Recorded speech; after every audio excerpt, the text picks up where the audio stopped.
Hello so guys, আমি এখন স্বদেশ প্রেম রচনাটি তোমাদের কাছে শেয়ার করব। এটা অনেক ক্ষেত্রেই আমাদের প্রযোজ্য।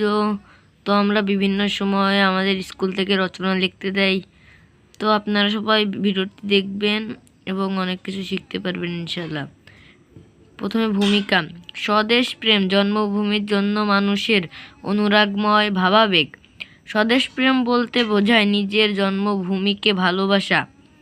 জন্মসূত্রে জন্মভূমির সঙ্গেই গড়ে ওঠে মানুষের নারীর যোগ।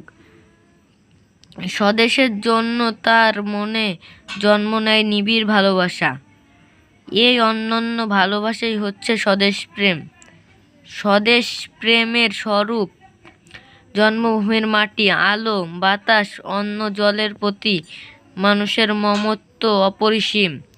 জন্মভূমির ভৌগোলিক ও সামাজিক পরিবেশের প্রতি থাকে তার এক ধরনের আবেগময় অনুরাগ।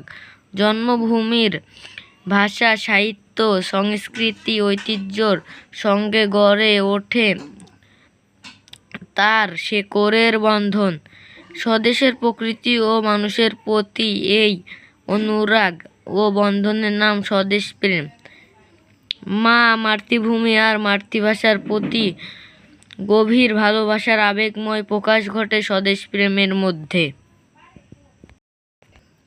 সেই তীব্র আবেগের পরিচয় আমরা পাই স্বদেশ বন্দনায়। সার্থক জনম আমার জন্মেছি এই দেশে, সার্থক জনম মাগো তোমায় ভালোবেসে। কথাটি মনে হয় অনেক ফাইভে থাকতে অনেক মানুষই পড়েছেন।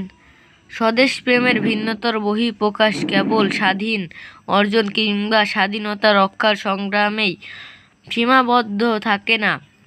দেশকে সমৃদ্ধশালী করাতে স্বদেশ প্রেমের অভিব্যক্তি ঘটে। শিল্প সাহিত্য চর্চায় কিংবা জ্ঞান বিজ্ঞানের সাধনায় স্বদেশ প্রেম বহিঃপ্রকাশ ঘটে। দেশের কল্যাণ ও অগ্রগতিতে ভূমিকা রেখে বিশ্ব সভ্যতার বেদনায় রেখে বিশ্ব সভায় দেশের গৌরব বাড়ানো যায়। রবীন্দ্রনাথ, নজরুল, জগদীশচন্দ্র বসু, বঙ্গবন্ধু শেখ মুজিবুর রহমান, FR খান, ডাক্তার মোহাম্মদ ইউনূস, আমাদের প্রধান উপদেষ্টা প্রমুখের অবদানে বিশ্বে আমাদের দেশের ভাবমূর্তি উজ্জ্বল হয়েছে। স্বদেশ প্রেমের বিকৃত রূপ। স্বদেশ প্রেম পবিত্র, তা দেশ ও জাতির গৌরবের কিন্তু অগ্রগণ্য। আমাদের ভিডিওটি এই পর্যন্তই, তো আপনারা দেখবেন।